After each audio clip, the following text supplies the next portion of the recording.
My name is Julie Pearson, Little Thunder. Today is Friday, February 10th, 2012, and I'm at Oklahoma City University at the home of Robert Henry, currently President and CEO of OCU.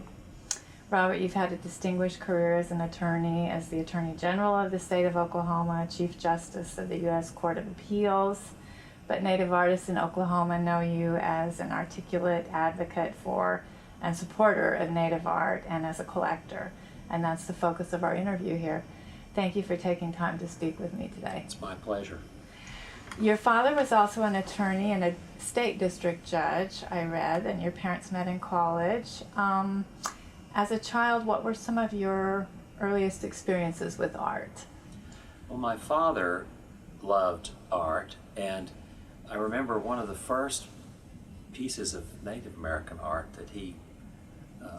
that I saw him acquire or brag about was Tony Ponkilla's carving of Will Rogers. It's actually here in my library, and Tony was Seminole, and he took an old orange crate and did this amazing bas-relief of Will Rogers, who was, of course, both Indian and cowboy, a member of the Cherokee tribe, and that was one of my first paintings that I saw. We also had in my bedroom a Woody Bigbow. Woody Bigbow was one of the Kiowa painters, very enthusiastic painter. Sometimes he painted the same thing a little bit too much, but and I think I sort of developed my love for the Kiowa style from that, and then I became acquainted with Scott Momaday as I many years later, and developed more love for just the Kiowa tribe and its amazing culture. I guess per capita it's probably the most artistic tribe.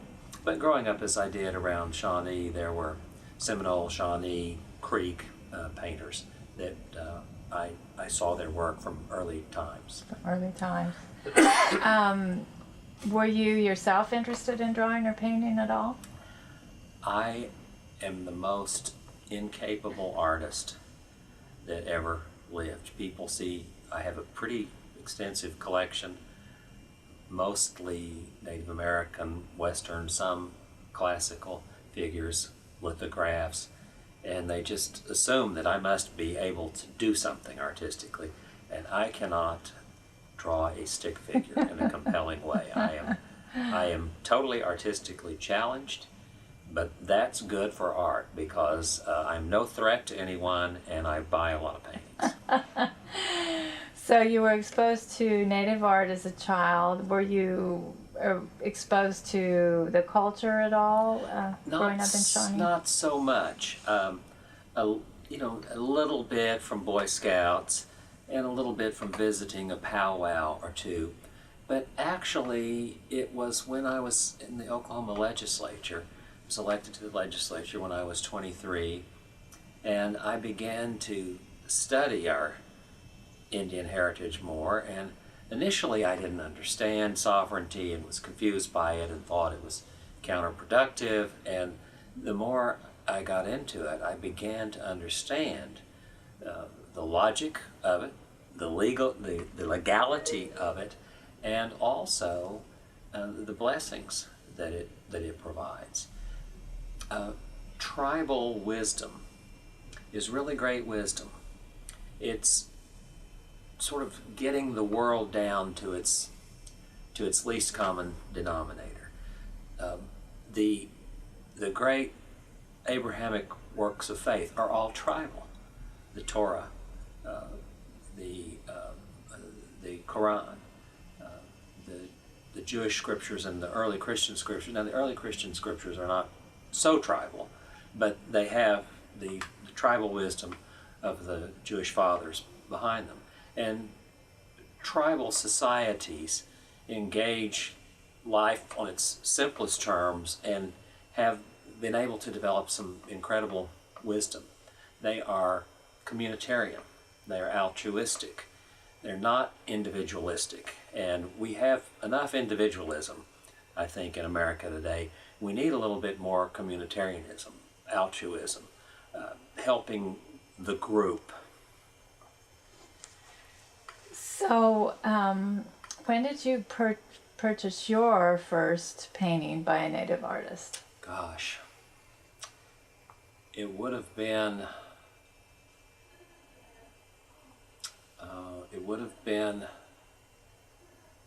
I think, when I was in college. And then subsequently my father passed away, and when my mother sold our house, by mistake, that big bow painting that I grew up with got away from us, and I was just horrified by that. I was sure it was packed away somewhere. And many years later, I was in the old farmer's market down here in Oklahoma City that used to have some people that would go out to garage sales and find something. And I turned the corner and I saw my painting. The one, Oh my goodness. The one I grew up with, the one that was right over the television set in my bedroom. And I asked the shopkeeper, I said, "Where did you get that painting?" And he said, "I bought it at a garage sale in Shawnee." And so I bought my painting back. And it's really a great Woody Big Bow. Some of his are not as good as some of his, but this is a really great one, and it's in my office now, so I see it every day. That's a wonderful story. As a student, you probably didn't have a lot of extra money. It was a little bit of a sacrifice to... Yes, Do you remember what that picture was? No, I don't. I remember, sort of in a time-honored, I think it's a time-honored thing in collecting Indian art. You go to garage sales and you go to antique shops and you bargain and trade and so forth. And so I remember, I think it was probably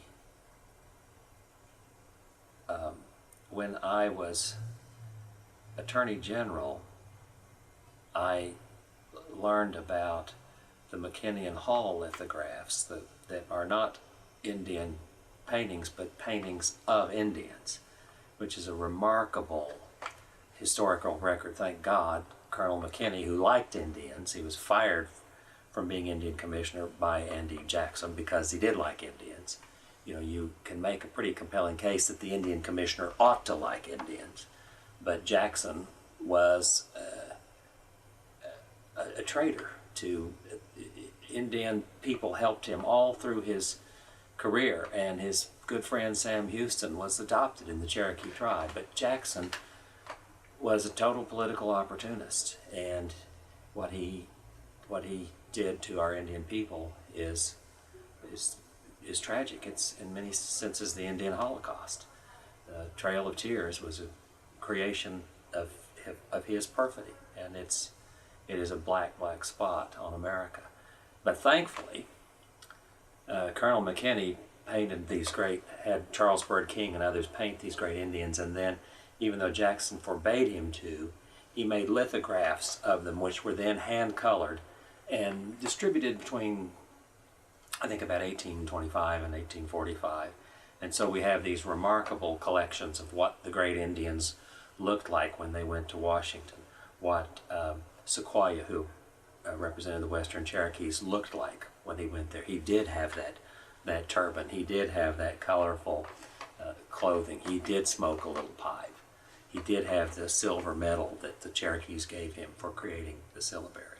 Or what Chief McIntosh, who was part Scottish, he wore a tartan with his Scottish sword and a big Indian feather in his, or Pushmataha, who wore a blue military jacket that he'd been given for bailing somebody out from time to time. So I bought a lot. I collected over the years a lot of those, but later I fell under the spell of Doris Littrell, and just going to visit her at the Oklahoma Indian Art Gallery was just amazing. You just kind of wanted to turn her on just let her talk.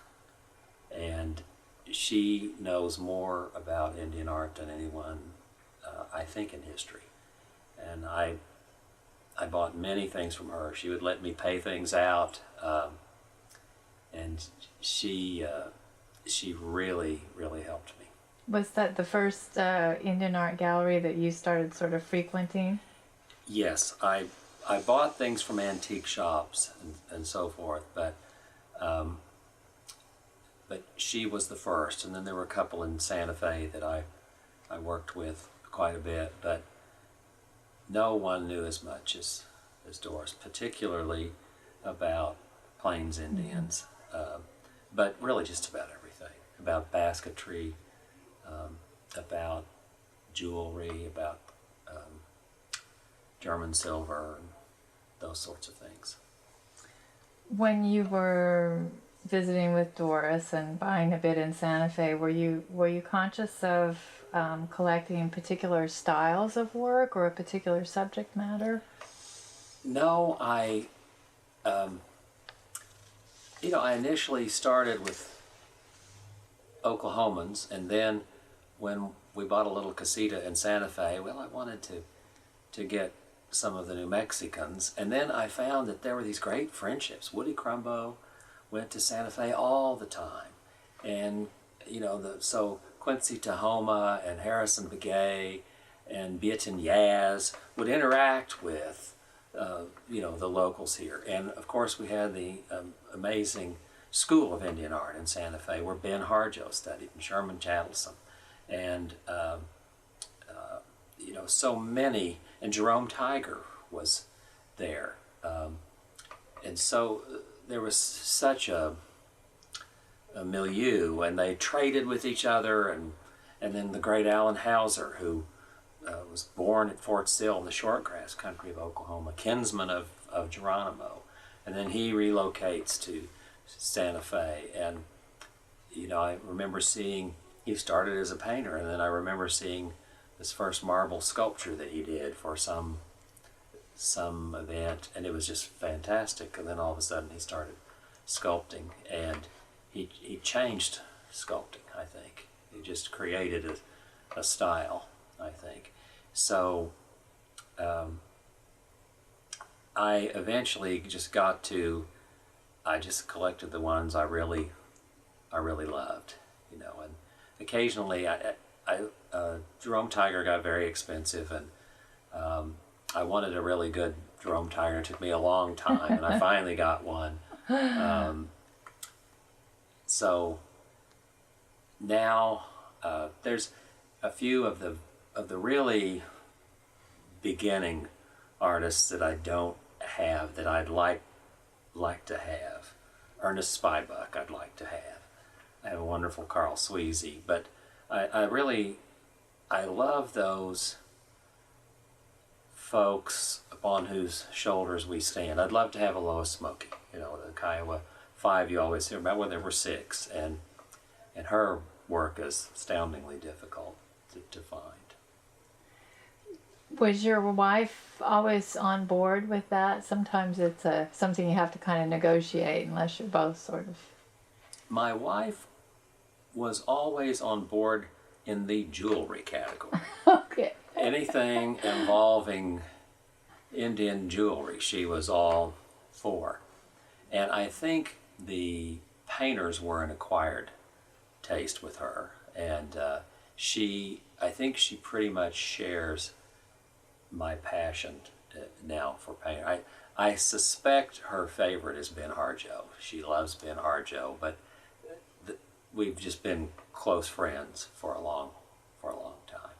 She loves really intricate work. She loves Merlin Little Thunder's work because she is a dentist and she's very precise, and she made my wedding ring. She knows how to do these things, and she can really value that precision. It takes a little more than precision, but precision is kind of nice too.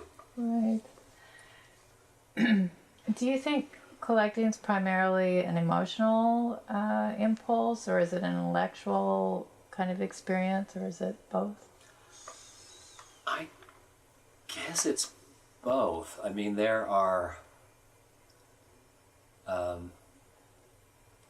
remember seeing a painting once that was not Indian, but it was very much an Indian subject. And it was a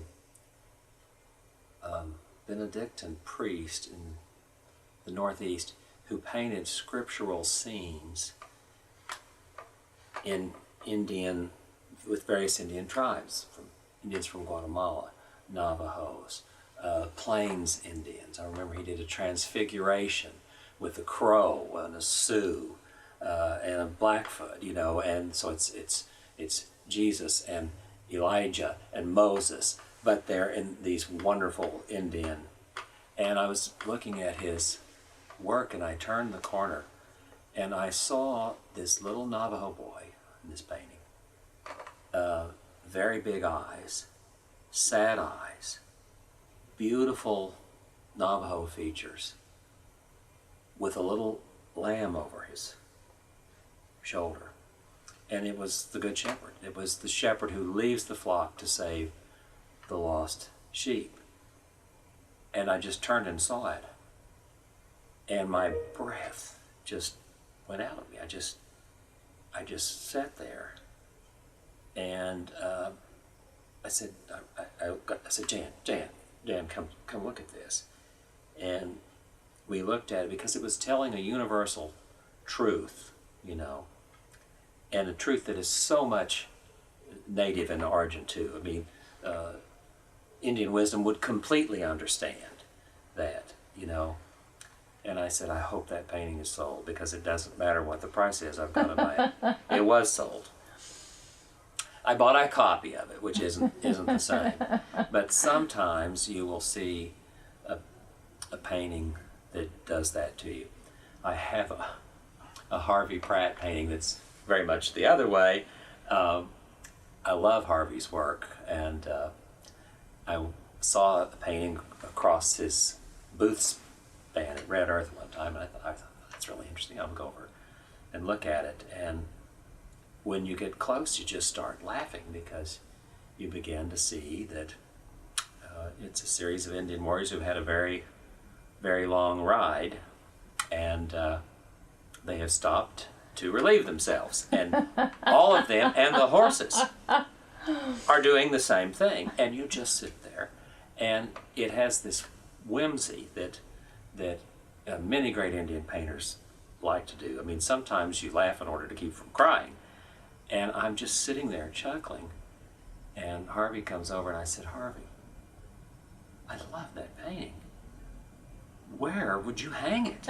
And he said, in the bathroom. And I said, sold. I bought it instantly, you know. So that was a very different kind of emotional, because sometimes you just want to laugh. And I used to have that painting in my old house in Heritage Hills, and it was so funny, because people would come out of the little guest room. Many wouldn't notice it. Those that did were always, you know. So I have a Ben Harjo woodblock that tells an amazing story from the annals of Cheyenne law. And it's the Cheyenne, like all tribes, were opposed to the death penalty. Now, there was war, but tribes didn't do the death penalty. They did restorative justice. The tribe needed every able person. And so if a person committed a murder, they might be sent away from the tribe for some time. They might be banished. But none of the tribes really had death penalty. They still don't. I don't know of an Indian tribe that has the death penalty. And Ben tells in this woodblock this amazing story of a Cheyenne warrior who was killed, and his friends spoil for revenge, it's translated. There was a stench. They were so angry, and the peace chief said, please do not kill the murderer. We'll take care of that. Here are some horses. Take these horses that will make you whole. Leave the law to us. And they said, no, we're going to kill him. We're going to kill him. And then the murdered man's father comes to them, and he says, haven't I had enough pain? Will you dishonor my name more by perpetrating another murder? And then of that from my son. He said, "Would you please take my horses? Take those, but please do not put me through more pain." And then the young warriors are ashamed, and they say, "We're not going to murder Sharpnose's murderer." Sharpnose was the one who was murdered. "We're not going to take your horses. We will take the chief's horses, but we'll make them community property so that anybody that needs them can do." And Ben manages to tell this in a single wood block that it's one of my favorite pieces. Sounds wonderful. As a collector, what is the difference between the experience of like looking at a show, being at a show in a gallery, and being at a booth show? What are the pluses and? Well, in booths you almost always get to meet the artist, and that's really interesting. Some artists are quite sullen, and most are not. Most are really interested in their customers, and so early on I used to always go to all the Indian markets at Santa Fe. It's gotten so big and difficult now that I tend to miss it a lot, and if I know certain people are there, I'll try to run and see them. And I like to look at the award winners to see what new directions are going. If you have a great gallery, as Doris's was, that's just a great experience. That's a different experience. That's an experience where you can take an afternoon if you want. You don't feel this pressure. And when it's someone like Doris, it's going to be an afternoon that's well spent, because whatever she says, you need to know anyway.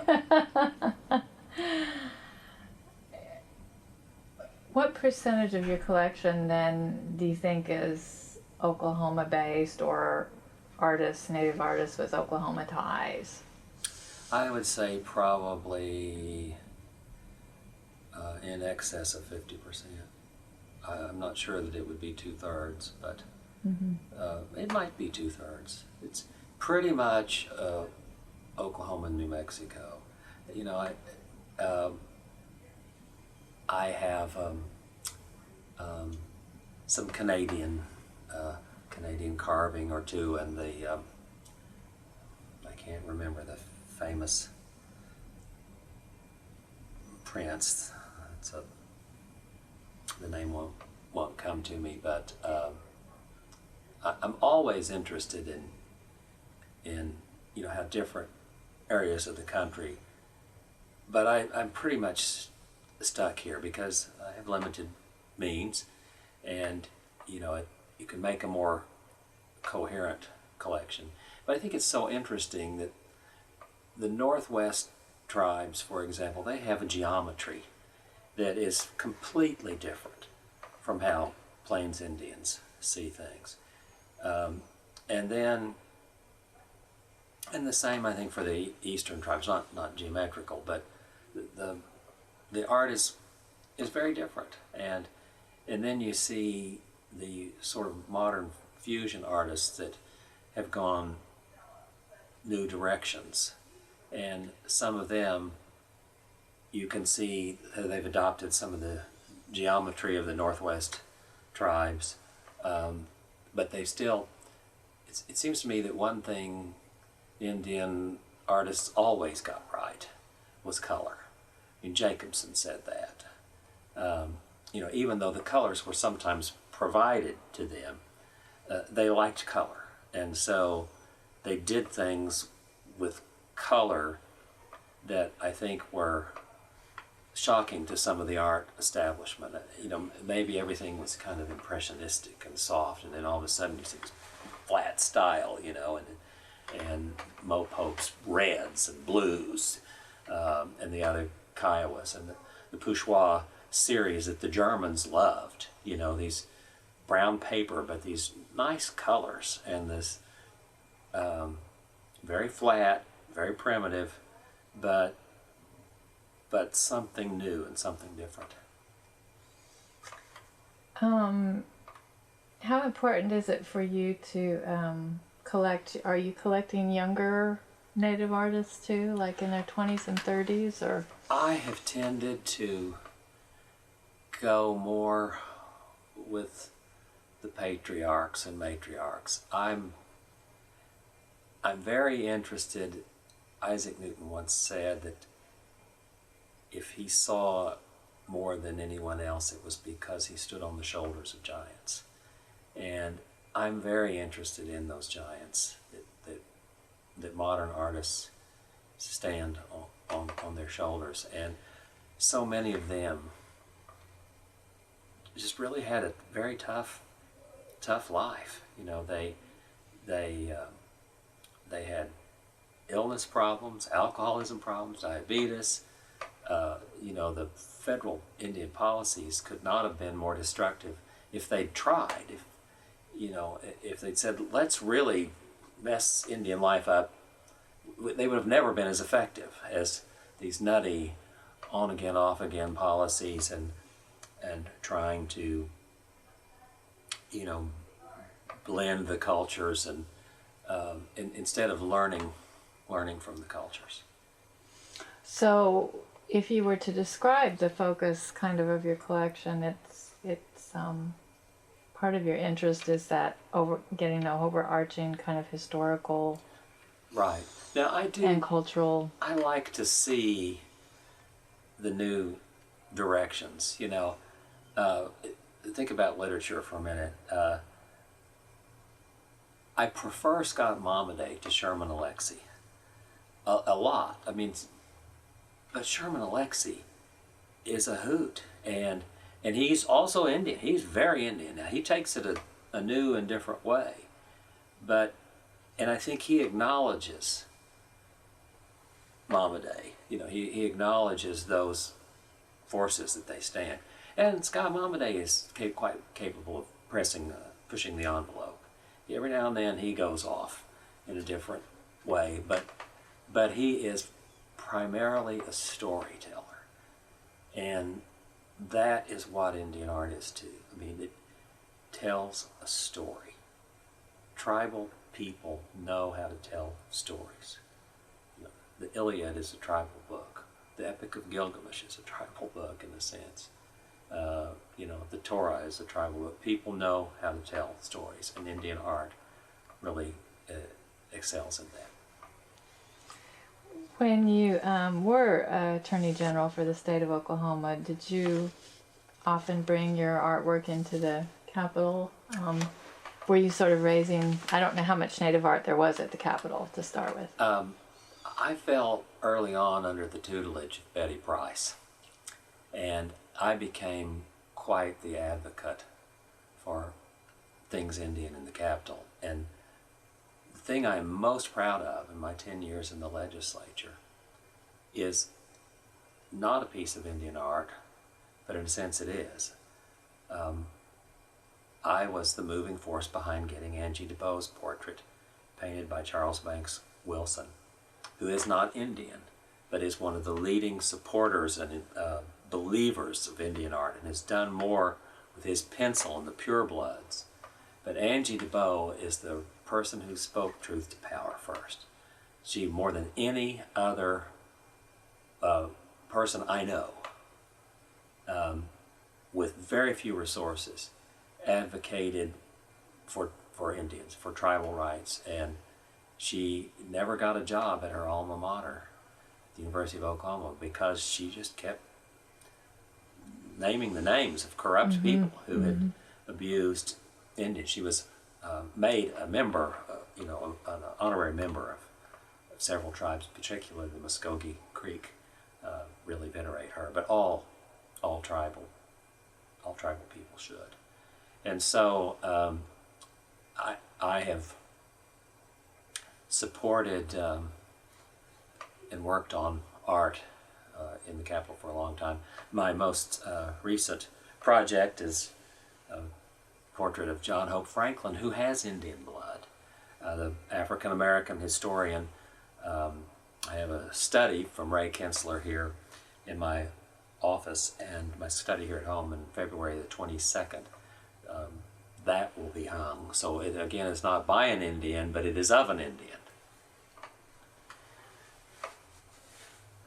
You've already mentioned that in the process of collecting, you've developed friendships with artists too, and spend time with them in other settings and contexts. How does that enrich your life and sort of enrich your appreciation for art? Well,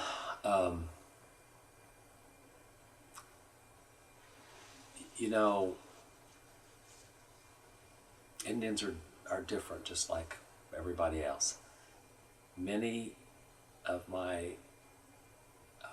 the Indian artists that I become friends with or acquaintances of are laconic. They're very terse. They don't say a lot. What they do say is right on point, And then, of course, there's my dear friend Scott Momaday, who is about as vocal as they come. And again, everything he says is worth hearing. And, when he talks about the Kiowas learning Christian hymns and converting them to Kiowa, and he tells about it, you can hear that story. And I remember he took me through the cemetery near the Kiowa Baptist Church near Rainy Mountain, the sacred Kiowa place. And to have him show me these tombstones and talk about people that I had heard of, and one of the things that people who don't know about Indians are surprised is how patriotic Indians are. Indians have, despite all the nasty stuff that has been done to them, America is their country, and Indians always volunteer in greater numbers than average and are decorated in greater numbers than average. When I became Chief Judge of the 10th Circuit, and when I became President of OCU, I had the Kiowa Black Legging Society out here carrying those flags in. And I remember when Justice O'Connor and I went to visit the Cherokees, every event we had, there's a color guard, there's prayer, there's singing, People don't know these things about tribal people. And it's good to know them. When my dear friend Wilma Mankiller died, she had asked me to speak at her funeral, and her funeral was outside, and it was an amazing service, a long service. We needed it to be a long service, and it was outside in sort of an arbor where the speakers were, and then open chairs. And at the very end of the service, a single solitary red-tailed hawk came out and made circles right over the arbor. That hawk obviously wasn't hunting. There are not going to be any rodents, and they've all been scared away by these people. But people that spend a lot of time with very spiritual Indian people say, oh, that's the hawk. We expected him here today.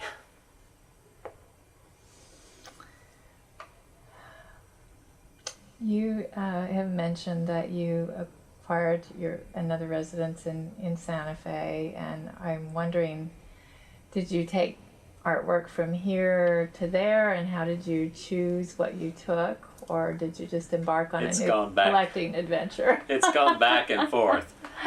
Initially, I got to meet Beaton Yaz, the great Navajo painter. Spin a Silver Dollar is his book, and again, he's the laconic, very taciturn, and I love his work.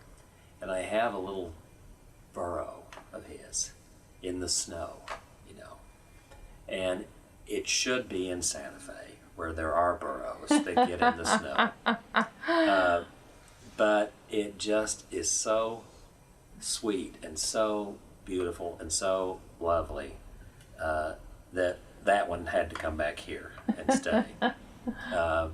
I have some Ben Harjo there, but Quincy Tahoma stays there, and T.C. Cannon, who could go either place, but my two T.C. Cannon pieces stay there.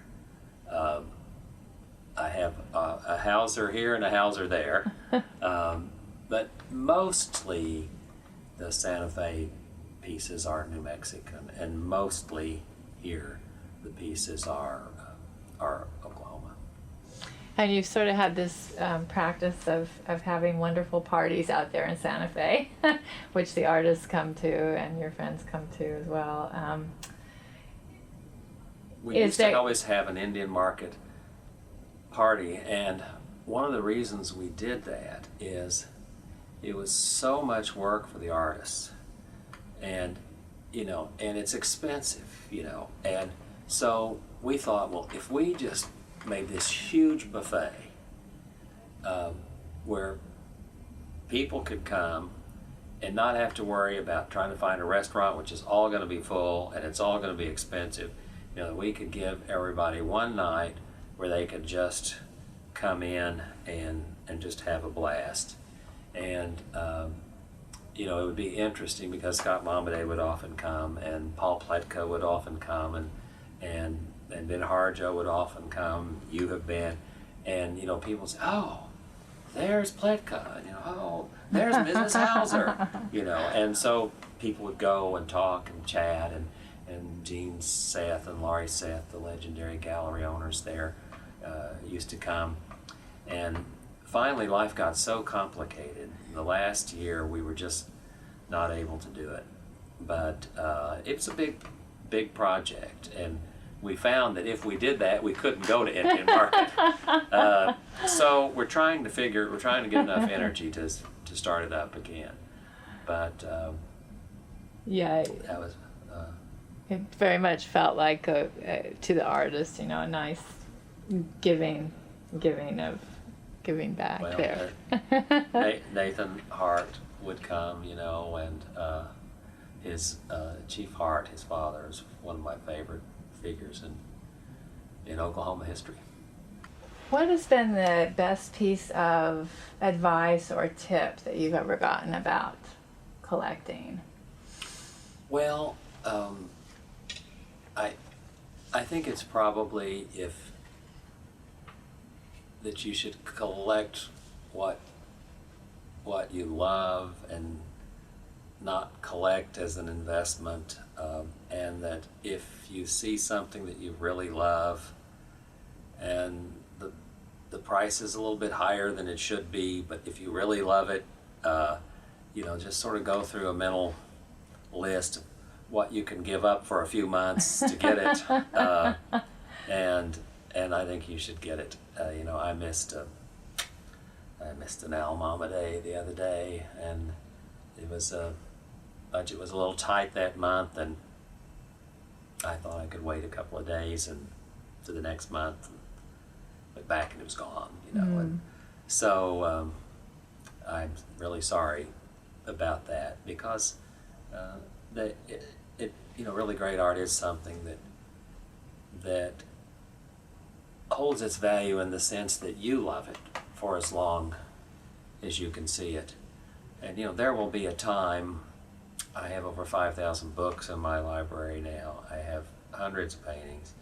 There will be a time when I have to size down, but a lot of these paintings will go with me to the rest home.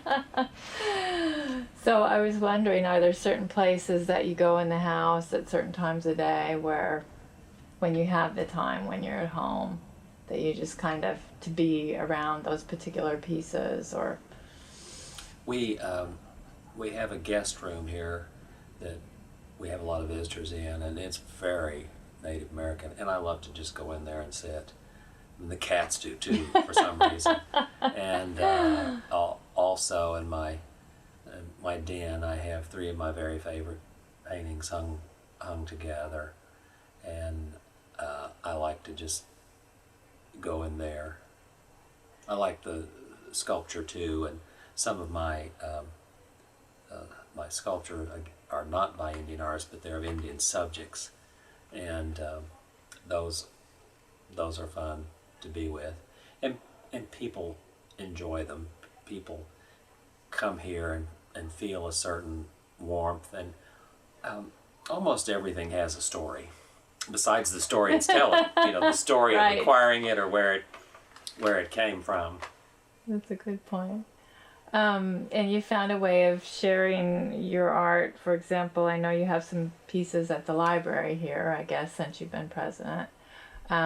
Is that the only place on campus that you've... Oh no, in my my office in the corridor in the administration building, then I put some art in other places, but most of the Indian art is either in the library or the administration building or here. I've given a lot of art to the OCU art collection, but most of that has tended to be prairie printmakers, not Native American. I have a special feeling for Native American things that cause me to want to hang on to them for a while. I will probably give the entire collection to a museum at some point, or maybe part of it. I'm on the advisory board of the Heard Museum, and that's a very fine museum. I may give some things there. That is something collectors have to start thinking about, isn't it, at a certain point? I mean, there's something about, you sort of feel like maybe you should have a big auction and let people have the joy of doing what you did. But there's also the hours and hours and hours of putting a collection together, and you think, well, maybe it would be nice to keep that together so people can see what was going on in various styles of painting in various times. Right. Why is it important to collect Native art? Well, I